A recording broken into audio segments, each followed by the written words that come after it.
नमस्कार, मैं अमरनाथ और आप सभी देख रहे हैं दुआ व्लॉग। दोस्तों, आज हम अपने एक दुआबा क्षेत्र के जो बाम सेप के एक वरिष्ठ नेता हैं और पेशे से एक टीचर हैं जो इंटर कॉलेज के प्रवक्ता हैं। मैं उनके पास आया हुआ हूं और ये जानने के लिए कि होली क्यों मनाया जाता है। तो आइए हमारे साथ बने रहिए वीडियो के लास्ट तक और देखिए कि सर क्या बताते हैं होली के बारे में। धन्यवाद अमरनाथ वर्मा जी कि होली उत्सव का वास्तविक इतिहास जानने के लिए आप हमको संपर्क किए और हमारा आज आप इंटरव्यू ले रहे हैं।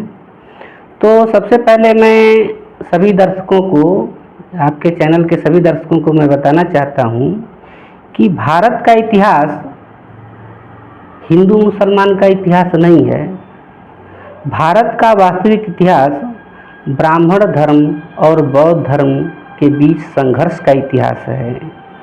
तो जाहिर सी बात है उत्सव पर्व भी बौद्ध संस्कृति से ही जुड़े होंगे जी।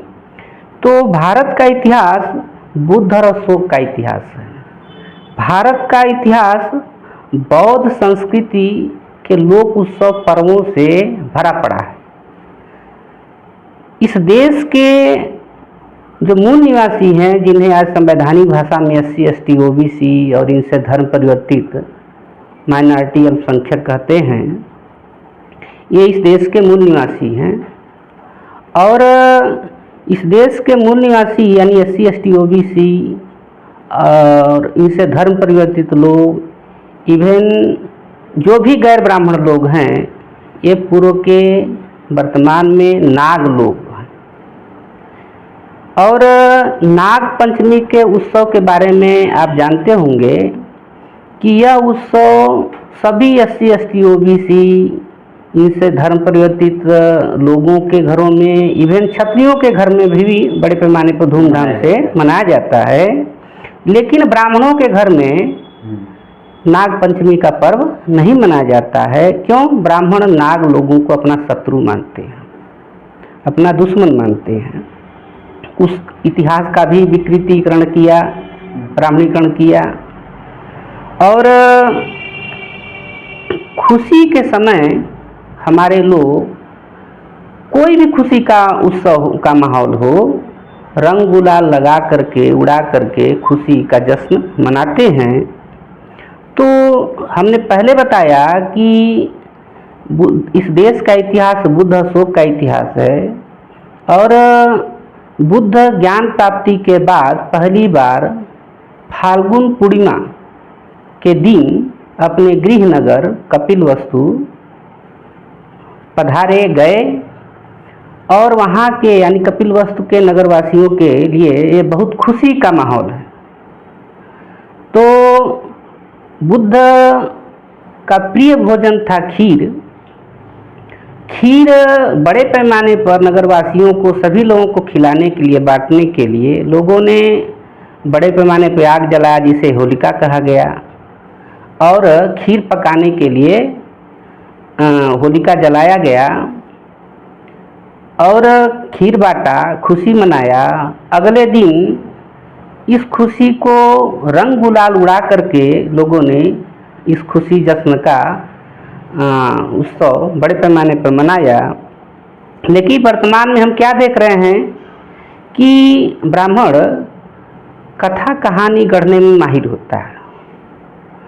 जब ब्राह्मण हमारे इतिहास को, उत्सवों के इतिहास को हजम नहीं कर पाए, समाप्त नहीं कर पाए, क्योंकि लोक परंपरा में आ गया, तो ब्राह्मणीकरण करने का, विकृतीकरण करने का मार्ग अपनाया।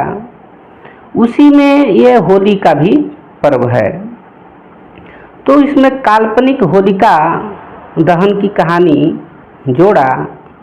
और इस देश के मूल निवासी बहुजनों, नाग लोगों की बहन बेटियों के साथ बलात्कार करना यह ब्राह्मणों की संस्कृति है। और ऐसा कहानियों में प्रचलित किया। और अगले दिन ब्राह्मण मूल निवासी नाग लोगों के मस्तक पर जो कलर लगाया जाता है उसको नाम दिया अबीर। शब्दों से जाहिर होता है, वीर का उल्टा होता है अबीर। तो इस देश के मूल निवासी लोग नाग होने की वजह से योद्धा हैं, वीर हैं, लेकिन उनका मनोबल गिराने के लिए वो जो रंग लगाते हैं उसको नाम दिया अबीर। तुम लोग वीर नहीं हो, अबीर हो, कायर हो। तो ये वही विकृतीकरण, ब्राह्मणीकरण करने का मामला है। तो मैं इस देश के समस्त मूल निवासियों को होली पर्व की शुभकामनाएं देता हूँ कि यदि आप लोग इस खुशी जश्न का आयोजन कर रहे हैं, मना रहे हैं, तो अब्राह्मणीकरण करके आपको स्वीकार करना चाहिए। ब्राह्मणीकरण करके हमारे लोगों को थोप दिया गया। तो हमारा निवेदन, अनुरोध यही है कि वास्तविक इतिहास को जाने और अब्राह्मणीकरण करके कोई भी उत्सव पर्व को हमको मनाना चाहिए।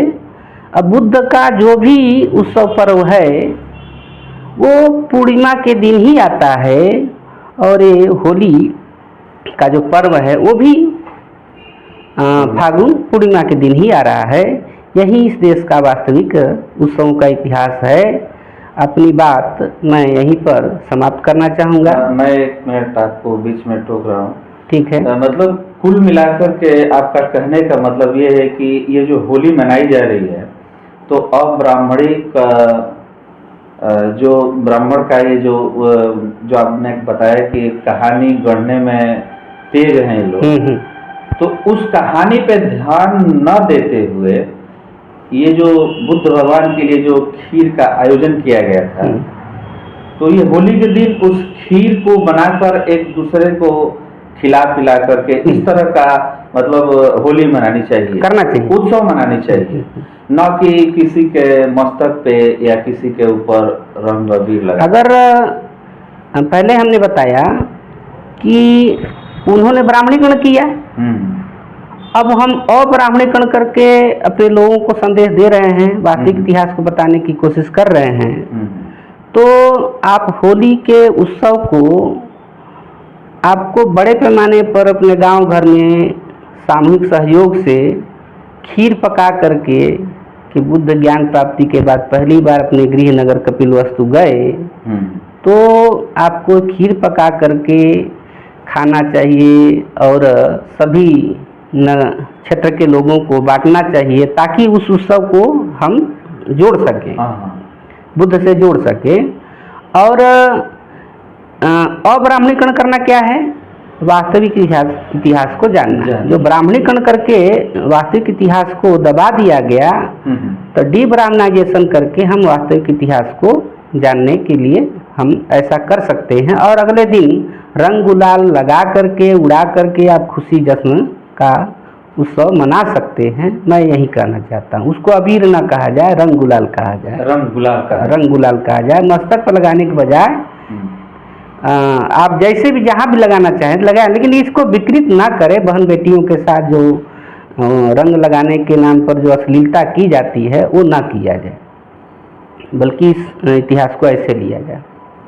धन्यवाद, बहुत बहुत धन्यवाद। जैसा कि आपने देखा कि हमारे सर जी ने होली के बारे में कितना बढ़िया इन्होंने बताया कि खीर बना करके एक दूसरे को खिला करके आप अपने आस पड़ोस के लोगों के साथ इस उत्सव को शेयर कर सकते हैं। और अगले दिन रंग गुलाल कहिए, न कि अबीर वाला होली खेलिए, ऐसा इन्होंने बताया।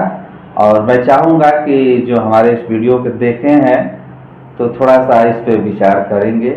और ये जो इन्होंने कहा कि जो ब्राह्मणीकरण किया गया है उसको हम अब्राह्मणीकरण करें, क्योंकि आज के समय में अगर हम लोग नहीं समझदार होंगे तो जो हम लोग ये 2000-2500 वर्षों से झेलते आ रहे हैं, हम नहीं सुधरेंगे तो ऐसे ही झेलना ही पड़ेगा।